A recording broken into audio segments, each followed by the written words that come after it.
hari-hari. Yos, bertemu lagi dengan Babang Isekai Mr. D. Oke, kita kembali ke konten normal, pembahasan berkarakter. Dan kali ini saya akan membahas Gi Crimson, The Lord of Darkness.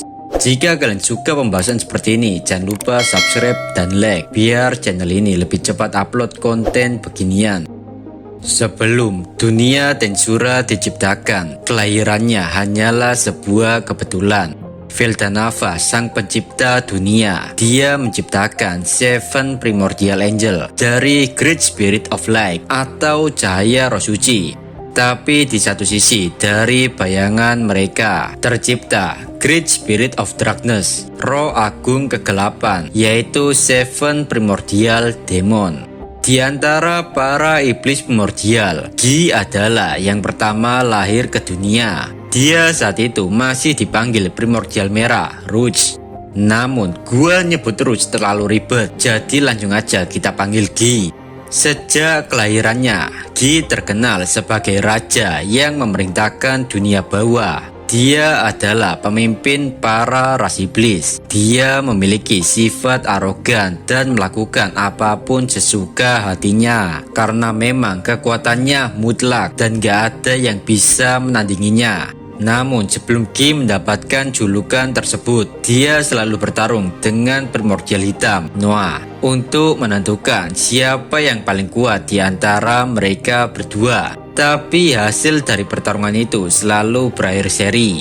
Lalu pertanyaannya, kenapa Gi menjadi penguasa dunia bawah jika Noah bisa menandinginya?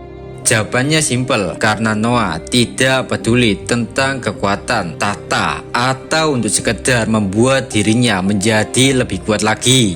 Gi menganggap Noah adalah iblis primordial yang paling aneh. Meskipun begitu, Gi menghormati Noah dalam lubuk hatinya karena Noah bisa melawan dirinya pada tingkat yang sama. Gi menganggap Noah adalah rival dalam hidupnya.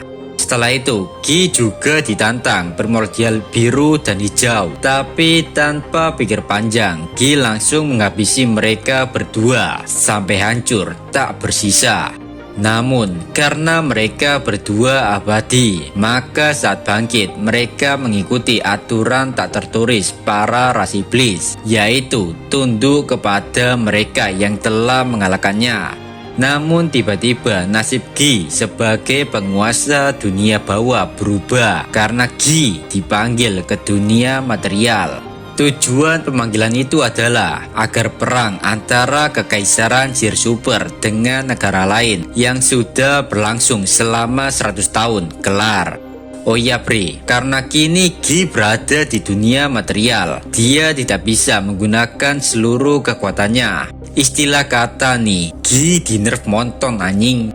Tapi meskipun begitu, Gi dapat melaksanakan tugasnya dengan menggunakan sihir nuklir, Blessing of Death, sihir skala besar yang dapat menghancurkan jiwa si target. Melalui sihir itu, Gi dengan mudah menghancurkan ibu kota musuh yang populasinya lebih dari 1 juta jiwa. Setelah itu, Gi berevolusi menjadi Demon Peer. Itu adalah kelahiran True Demon Lord pertama di dunia. Meskipun telah berevolusi, Gi hanya memperoleh kurang dari 10% dari kekuatan aslinya. Namun dengan kekuatan yang dia miliki sekarang, Gi dapat dengan mudah melepaskan diri dari mantra pemanggil yang mengikat dirinya. Setelah selesai melakukan tugasnya, Primordial Merah balik ke tempat orang yang telah memanggilnya. Di sana, Gi membantai siapa saja yang ada di depan matanya. Semua orang menjerit, "Gia!" Dari hal itu, Gi menganggap jika itulah namanya. Selepas mendapatkan nama, Gi berevolusi lagi dari Demon Peer menjadi Devil Lord. Itu adalah tahapan tertinggi dari evolusi ras iblis. Kini, Gi telah mendapatkan kembali seluruh kekuatan yang pernah dia miliki ketika masih di dunia bawah. Dengan begini, Gi telah menjadi sosok yang sangat mengerikan di dunia material. Setelah evolusinya, Gi mulai memanggil pelayan-pelayan gilanya, yaitu primordial hijau dan biru. Tugas pertama yang Gi berikan kepada mereka adalah menghancurkan kekaisaran Gear Super hingga rata dengan tanah. Tepat di hari itu juga, negara terbesar dan terkuat dalam sejarah umat manusia telah lenyap.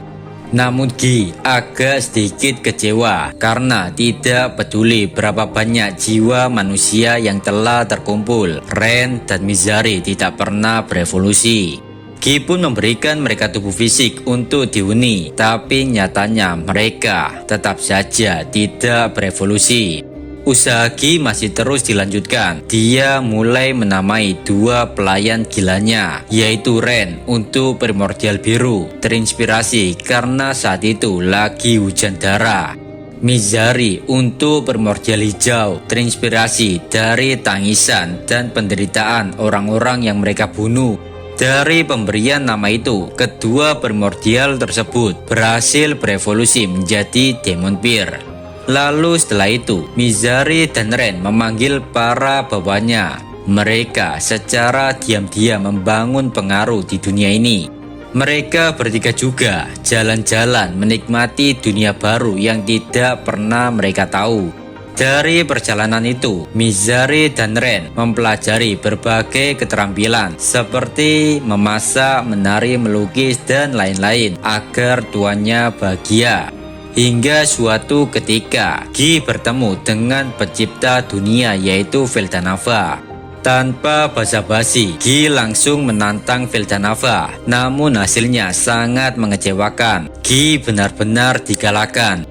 Harga dirinya, kesombongannya hancur saat itu juga. Karena ini pertama kalinya dia kalah. Gi merasa terhina jika tidak dibunuh. Oleh sebab itulah, Gi meminta Veldanava untuk segera membunuhnya. Namun Veldanava malah tertawa. Dia nggak mau membunuh Gi karena Gi adalah makhluk ciptaannya, dan Veldanava sangat menyayangi semua makhluk yang ada di dunia ini. Namun yang membuat Veldanava sedih adalah manusia selalu merusak dan saling menyakiti diri mereka sendiri. Saat mendengar curhatan itu, Gi pun menawarkan diri untuk membantu Veldanava menjaga dunia ini. Veldanava pun menyarankan agar Gi memainkan peran menjadi orang yang menyebarkan teror dan azab. Hal itu sangat bermanfaat sehingga manusia tidak sombong. Mendengar saran itu, Gi pun setuju dan akhirnya telah diputuskan. Gi akan datang ke dunia sebagai Demon Lord yang ditakuti umat manusia. Sejak saat itu, Gi mendapatkan unique skill Prideful One dan mereka berdua menjadi teman. Gi mulai menjalankan perannya sebagai mediator dunia. Waktu perlahan mulai berjalan, desa-desa mulai berkembang hingga menjadi suatu bangsa besar yang dengan kata lain, api-api pertempuran bermunculan. Melihat hal itu, Gi juga ikutan bertindak. Gi melenyapkan negara-negara yang bermasalah. Kini para manusia semakin sadar bahwa ada sosok yang mengawasi mereka dan akan mengazab mereka jika melakukan hal sembrono pada dunia. Prinsip Gi simple, dengan adanya sebuah azab Indosiar, maka kedamaian pasti terjaga. Intinya kekuatan adalah keadilan. Di satu sisi, Mizari dan Ren mendorong pasukan untuk membawa kekuatan besar ke dalam dominasi, menghancurkan dewa lokal, roh jahat, dan monster secara bertahap. Bahkan Mizari menyusup ke masyarakat dan melakukan spionase sebagai sarana demi mendapatkan informasi, sehingga dapat menentukan target mana yang siap dihancurkan. Tujuan semua hal ini hanya untuk menciptakan teror kepada semua para makhluk hidup. Di satu sisi, Veldanava juga ngasih Gi tugas, yaitu membantu para Primordial Angel untuk menaklukkan Ivaraj, naga busuk penghancur apapun. Selama pertarungan melawan Ivaraj, Gi sangat menikmatinya hingga mereka bertarung selama 3 bulan. Tapi pada akhirnya Ivaraj melarikan diri ke dunia lain. Akibat dari pertarungan itu, bumi menjadi tandus dan hutan-hutan telah lenyap. Setelah pertempuran melawan Ivaraj, Guy balik ke benua utara dan sampai di reruntuhan kastil Kekaisaran Jir Super. Di situ, Guy memutuskan akan menjadikan wilayah itu sebagai kekuasaannya, dan Ren ditugaskan agar menjadikan wilayah ini bisa layak untuk ditempati. Namun, hari-hari damai itu tidak berselang lama karena tiba-tiba Felizard, saudara perempuannya Veldanava, datang untuk menantang Guy. Felizard melakukan ini karena dia cemburu, di mana Guy diakui Veldanava, sementara dia sebaliknya. Pertarungan Felizard dan Guy berlangsung selama 3 hari 3 malam dan berakhir seri. Hal ini tentu saja membuktikan jika Guy adalah orang yang kuat, karena Guy hanya memiliki unique skill, sedangkan Felizard sudah memiliki ultimate skill. Berkat pertarungan dengan Felizard dan Veldanava, kini Guy menyadari betapa pentingnya ultimate skill. Guy pun mengembangkan unique skillnya, dan hasilnya Guy mendapatkan ultimate skill Bread King Lucifer. Dengan begini, Guy benar-benar menjadi salah satu orang terkuat di dunia. Bahkan menurut saya pribadi, Guy adalah makhluk yang selevel dengan True Dragon. Diketahui juga EP Guy adalah 40 juta. Oh iya, efek dari pertarungan melawan Felizard, markas Guy jadi kayak kutub utara. Dan lebih parahnya, Felizard memutuskan untuk tinggal bersama Guy. Bahkan Felizard sengaja menggunakan bentuk manusianya yang lebih muda dan cute agar Guy terpesona padanya. Felizard memang sudah jatuh hati kepada abang jamet satu ini. Ya, meskipun Guy tidak pernah peduli padanya. Dua sejoli ini tanpa pergi ke KUA sudah menjalani hidup bersama. Gokil nggak tuh? Ingat, ini hanya berlaku di isekai. Jangan ditiru di kehidupan kalian ya guys ya. Bisa-bisa kalian diamu masa nanti. Ratusan tahun telah berlalu dan tidak ada yang menarik di dunia. Hal ini membuat Guy mulai bosan. Namun suatu hari muncul 3 orang mengunjungi markas Guy. Mereka katanya tertiup angin dalam cuaca yang dingin ini. Mereka adalah Freeze Hero sekaligus murid Veldanava, yaitu Rudra. Kedua ada Felgrin, saudarinya Felizard. Yang ketiga ada Lucia, calon istri Veldanava dan ibu dari Milim nanti.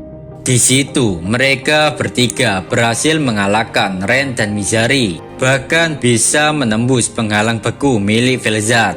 Di satu sisi, Guy tertarik dengan sosok pemuda berambut pirang yang menyebut dirinya seorang pahlawan. Tanpa basa-basi, Rudra menghampiri Guy dan menantangnya. Tujuan Rudra sebenarnya adalah dia hanya ingin merampas harta apa saja yang dimiliki Guy.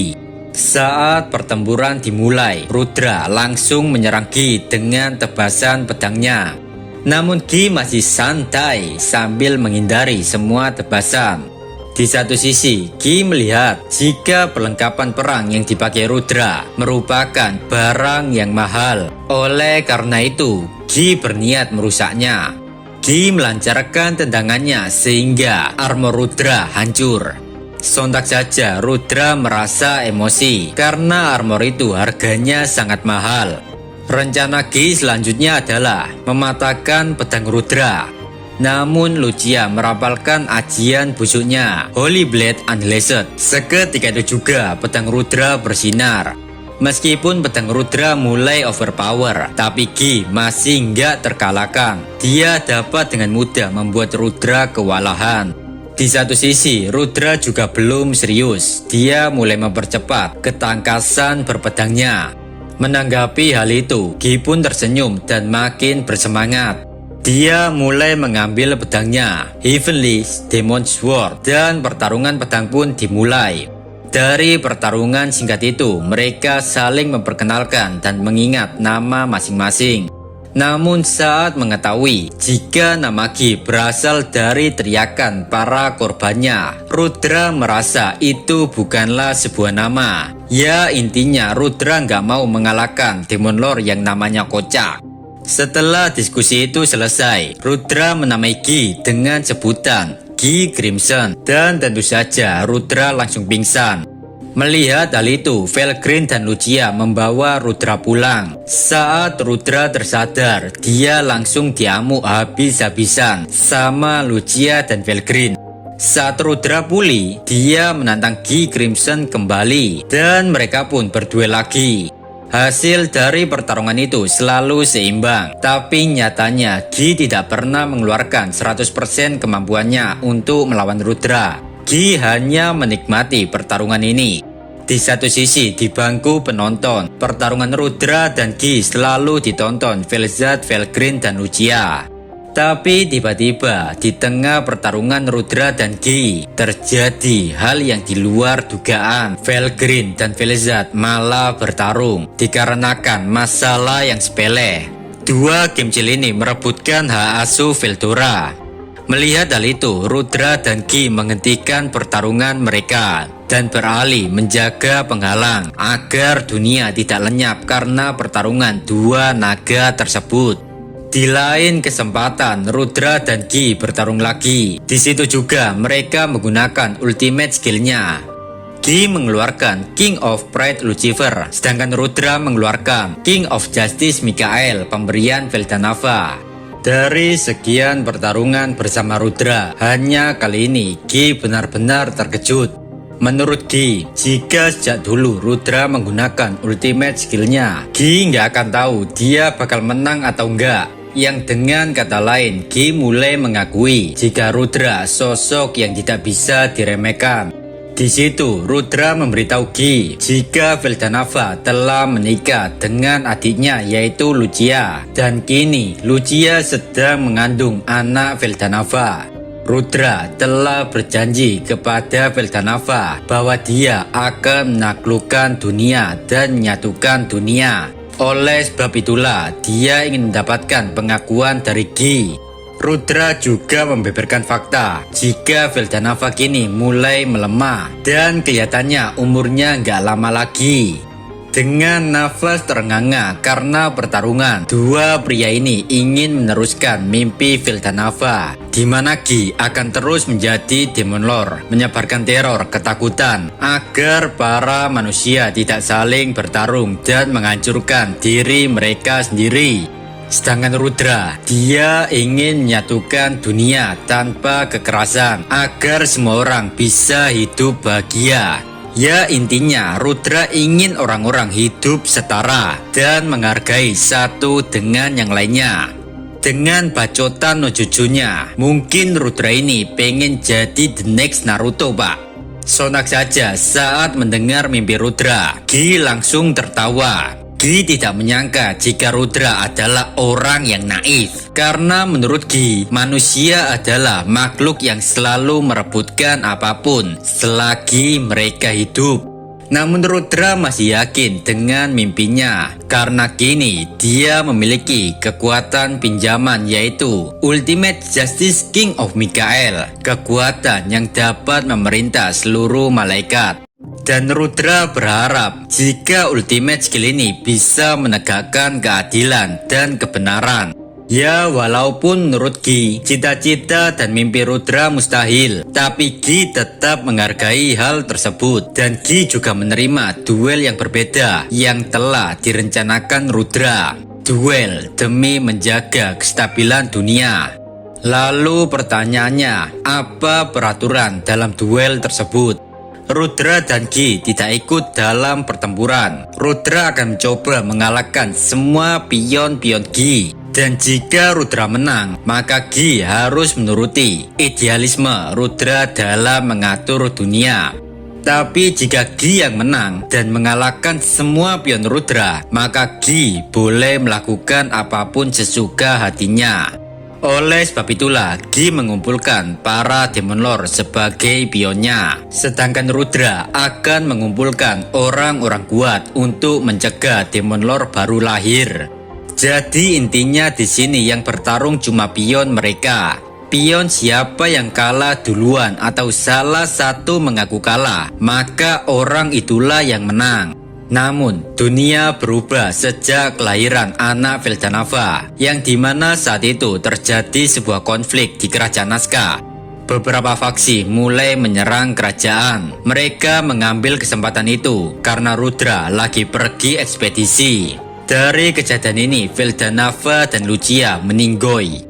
Sejak hari itu, Rudra ngerasa hampa. Ya bayangin, lu udah janji ke doi lu bakal jadi jamet TikTok. Terus saat lu lagi merintis, doi lu pergi ke surga. Auto hampa nggak? Rudra kini hanyalah pria dengan cita-cita tanpa memiliki tujuan. Agar kondisi mental kawannya tidak hancur, Gi pun melanjutkan duel pion itu.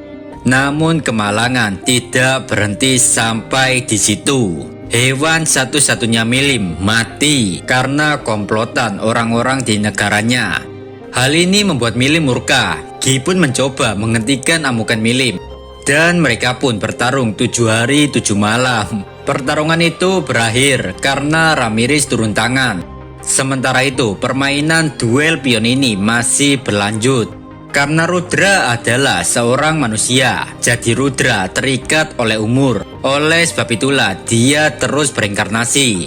Setiap Rudra melakukan reinkarnasi, hati dan jiwanya mulai terkikis. Rudra perlahan menjadi orang yang berbeda. Dia menjadi sosok yang tidak berperasaan dan kejam.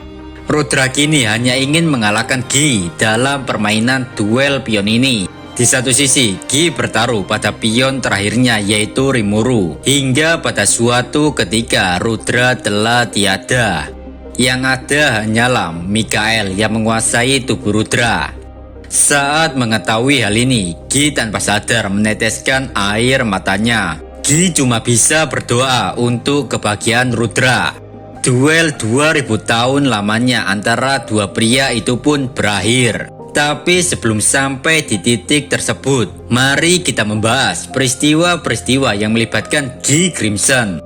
Dimulai dengan insiden yang disebabkan Granbel Rosso. Granbel telah mengabdi kepada Rumina selama 1000 tahun. Tapi pada akhirnya dia berkhianat dan hal itu membuat bangsa barat menjadi sangat lemah. Melihat manusia yang saling merusak diri, Gi pun mengingatkan para manusia tentang ancaman Demon Lord. Maka dari itu, Gi mengirimkan pasukan iblisnya dan juga Mizari ke negara barat untuk membunuh semua orang-orang penting. Tapi semuanya sia-sia karena pasukan Rimuru menghentikan semua serangan para iblis-iblisnya Gi. Di satu sisi, berkat klon milik Ren, Gi berhasil memancing Diablo ke pinggiran penghalang. Di situ Gi bertanya kepada Diablo tentang Testarossa yang sudah diberi nama. Mendengar pertanyaan seperti itu, Diablo menjawab bahwa Testarossa hanyalah salah satu contoh tentang keagungan Rimuru sama. Berkat Dewa Slime Rimuru, Testarossa telah mendapatkan nama dan telah berevolusi menjadi Demon Peer. Sontak saja Gi langsung shock karena dengan kata lain keseimbangan kekuatan dunia yang telah lama dia bangun hancur. Tidak sampai di situ, Gi juga bertanya tentang primordial ungu dan kuning. Diablo pun menjelaskan jika dua primordial tersebut telah memiliki sebuah nama. Saat mengetahui fakta unik ini, Gi langsung kena mental. Bukan shock lagi anjing. Ya gimana seorang Slime, seorang Demon Lord bisa menundukkan ras paling berbahaya yaitu ras iblis. Iblis primordial lagi. Harusnya secara logika seorang Demon Lord nggak akan sanggup menamai seorang primordial. Bahkan sampai 3 biji primordial karena taruhannya nyawa anjing. Dari pertemuan singkatnya dengan Gi, membuat Diablo sadar jika dia harus menjadi lebih kuat lagi agar dia bisa berdiri di depan tanpa bantuan Rimuru jika saat ada bahaya seperti Gi Crimson. Di satu sisi, saat itu Yuki melarikan diri dari amukan Kronoa, namun malangnya dia bertemu Gi Crimson dan Ren. Footman berniat mengajar Ren, tapi tiba-tiba datang Mizari. Dia mengejar Footman dan Footman pun terkapar ke tanah. Yuki juga tidak bodoh. Dia tahu jika orang di depannya adalah sosok terkuat saat ini. Maka dari itu Yuki mencoba bernegosiasi dan mengajak Gi untuk bergabung dengannya. Dengan tertawa, Gi langsung menolak tawaran itu. Gi melarang Yuki untuk pergi ke timur karena hal itu akan membuat kekuatan tempur Rudra semakin kuat. Mendengar ucapan Gi, Yuki tahu Gi nggak mau bekerja sama dengannya. Namun di satu sisi, peluang untuk melarikan diri juga 0%. Maka dari itu, Yuki memutuskan untuk bertarung. Sementara itu, aura intimidasi Ren dan Mizari semakin pekat. Mereka berdua menunggu perintah Gi untuk segera menghabisi Yuki. Agar pertarungan adil, Gi meminta Mizari untuk melepaskan Footman dari cengkramannya. Dan pertarungan pun dimulai. Dalam sekejap, Yuki langsung melancarkan berbagai tendangan. Tapi Gi hanya diam saja sambil menonton Yuki yang lagi membadut. Semua tendangan Yuki seperti gigitan nyamuk yang gak berasa di tubuh Gi. Karena dirasa Yuki gak bisa menghiburnya, Gi mengepalkan tangannya dan muncul api berbentuk naga, Hot Dragon Flame Vector. Sihir yang sangat panas dan dapat membakar target menjadi debu. Tapi serangan itu masih bisa diblok Yuki. Meskipun begitu, pancaran sisa api pukulan Gi menyebar di sekitar Yuki. Dan api itu sulit sekali untuk dipadamkan. Yuki kini dikelilingi kobaran api dan dia kesulitan bernafas. Di tengah kebuntuan itu, Yuki tiba-tiba berevolusi menjadi seorang Sain. Dan sekarang Yuki tidak perlu bernafas di keadaan seperti ini. Dengan pedenya Yuki menyerang Gi lagi. Tapi lagi-lagi serangan Yuki bagai ampas untuk Gi. Pada akhirnya Yuki hanya bisa menggeliat di tanah dan gak bisa apa-apa. Dari sini Yuki sudah menyerah. Dia pun menceritakan jika tujuannya pergi ke timur adalah hanya untuk menghancurkan kekaisaran timur dari dalam kudeta, bukan mengabdi kepada mereka. Dan saat semuanya selesai, Yuki ingin mengalahkan Gi sebagai bos terakhir. Saat mendengar ocehan Yuki, Gi pun tertawa dan dia pun melepaskan Yuki dan kawan-kawan. Setelah insiden Grand Bell, Gi mengunjungi Tempest sesuai janjinya. Gi langsung disambut oleh Diablo duluan. Mereka ngobrol singkat dan setelah obrolan itu, Diablo pun menutup pintu, seolah-olah menyuruh Gi balik.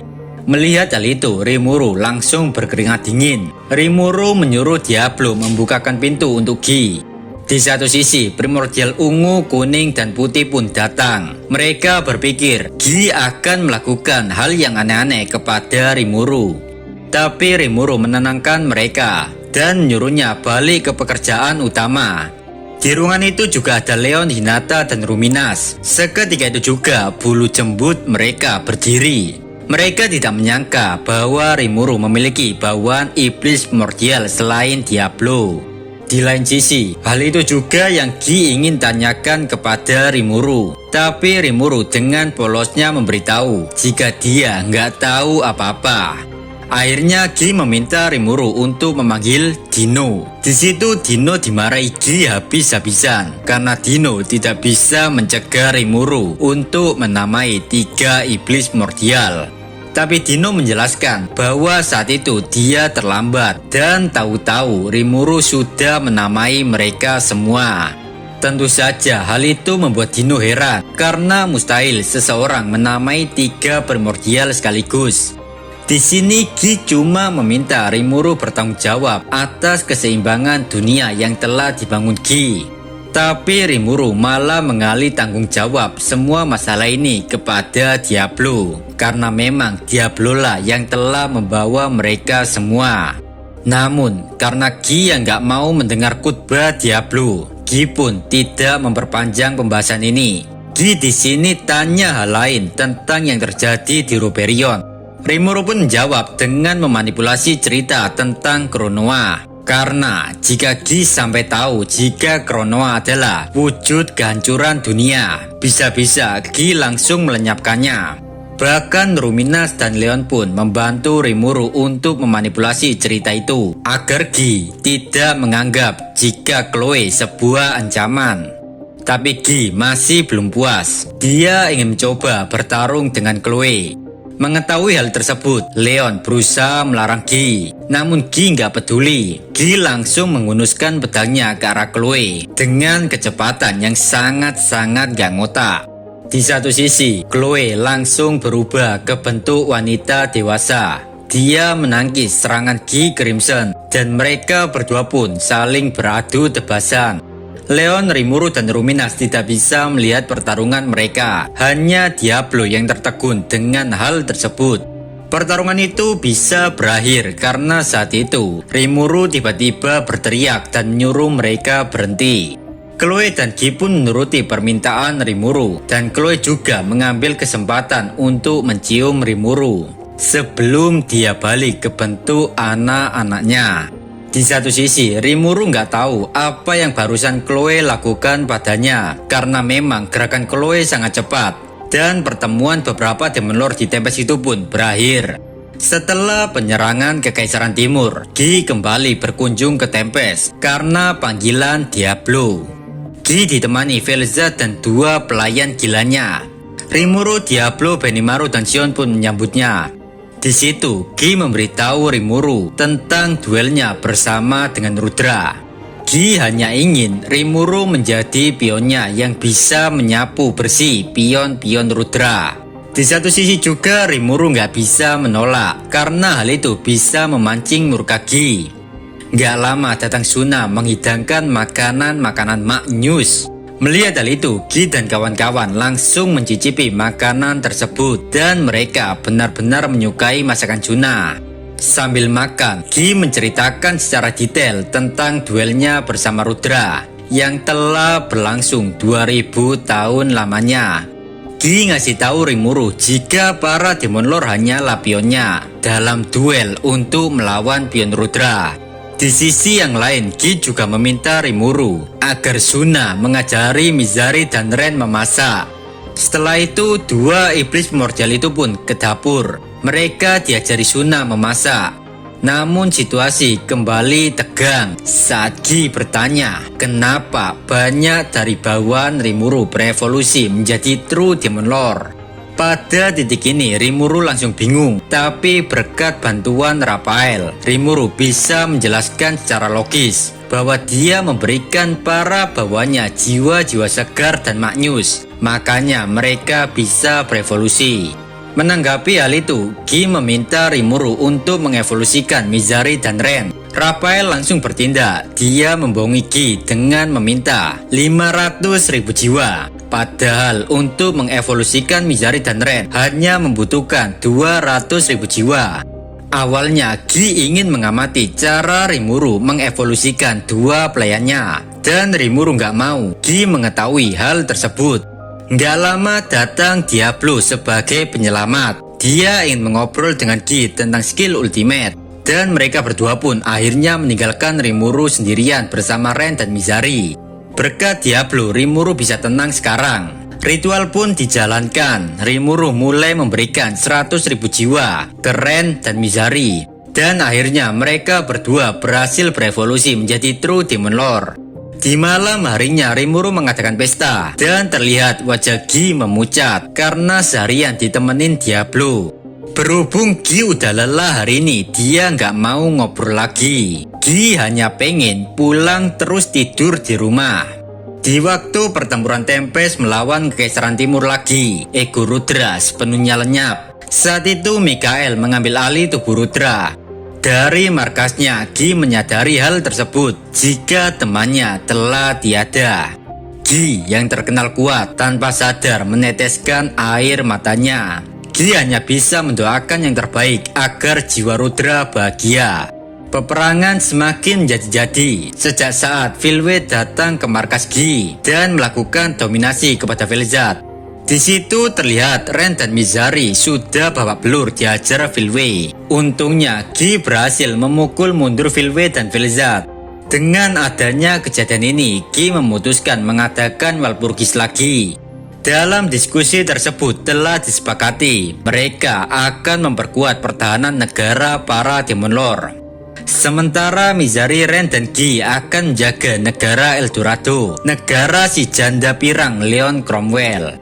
Tapi kesalahannya di sini adalah Rimuru mengirimkan Diablo ke Eldorado, yang dimana Diablo membuat ulah. Dia bertarung selama 2 minggu dengan Ren dan Mizari. Ketika Filwe menyerang Eldorado, terpaksa Gi harus melawan Vel'Zad. Meskipun EP Gi terpaut jauh dengan Vel'Zad, di mana EP Gi hanya 40 juta, sedangkan Vel'Zad 2 kali lipatnya. Namun anehnya, Gi dapat mengimbangi Vel'Zad dalam bertarung. Pertarungan itu terjadi di langit dan Gi menahan efek pertarungan itu, sehingga daerah di sekitar situ nggak rusak parah. Meskipun Vel'Zad didominasi, tapi nyatanya dia masih bisa mengontrol dirinya. Alhasil Gi tidak punya pilihan lagi selain menemani Vel'Zad bertarung sampai puas. Nggak lama Rimuru datang, tapi sayangnya Leon sudah terkena dominasi dan musuh telah membawanya pergi. Namun setelah perang ini, Gi murka dan menghukum kedua pelayannya. Karena saat semua orang perang, saat semua orang mempertaruhkan nyawa, Ren dan Mizari malah minum-minum dengan minuman keras buatan Tempest. Mereka berdua mendapatkan benda haram itu dari Diablo, dan Diablo hanya meminta imbalan lukisan Rimuru. Di waktu yang lain setelah didominasi, Leon dikirim ke Damargania. Untungnya sih saat itu Rimuru datang dan Leon bisa lepas dari dominasi Michael. Di waktu itu juga Rimuru bertemu bos besar musuh, yaitu Yang Mulia Mikael. Untungnya Rimuru tuh 11-12 sama Tamboy-kun, jadi mukbang Mikael itu hal yang sepele. Lanjut di LN volume 20, saat Milim dan kawan-kawan berhasil mengalahkan para insektar, tiba-tiba datang badai salju dan semua orang membeku. Itu adalah ulah Vel'Zad. Melihat kejadian ini, emosi Milim tidak bisa ditahan dan ultimate skillnya dilepaskan. Bahkan Milim sampai kehilangan kewarasannya saat itu. Di satu sisi, Rimuru dan Gi beserta para eksekutif yang lain mendiskusikan tentang apa yang akan mereka lakukan untuk melerai pertarungan Milim dan Vel'Zad. Dan akhirnya sudah diputuskan jika hanya Gi dan Rimuru yang akan berangkat untuk menghentikan pertarungan Milim dan Vel'Zad. Saat berada di TKP, Gi dan Rimuru melihat Filwe yang sedang menggunakan true body-nya. Di situ Filwe pun mengaktifkan Regalia Dominion kepada Milim. Dia memberikan perintah untuk menghancurkan pohon dewa yang ada di negara Sarion. Setelah memberikan Milim perintah, Filwe meninggalkan Rimuru dan Gi gitu aja. Kini Rimuru dan Gi membagi tugas, di mana Rimuru akan menangani Milim, sedangkan Gi akan melawan Vel'Zad. Maaf guys, karena hanya sampai di situ saja lag novelnya, jadi cerita ditutup. Kita tunggu saja apa yang akan terjadi di LN volume 21. Komen minasan. Jika kalian suka video ini, jangan lupa subscribe biar channel ini lebih berkembang. Saya Tio dari channel Isekai Kidil pamit. Bye bye.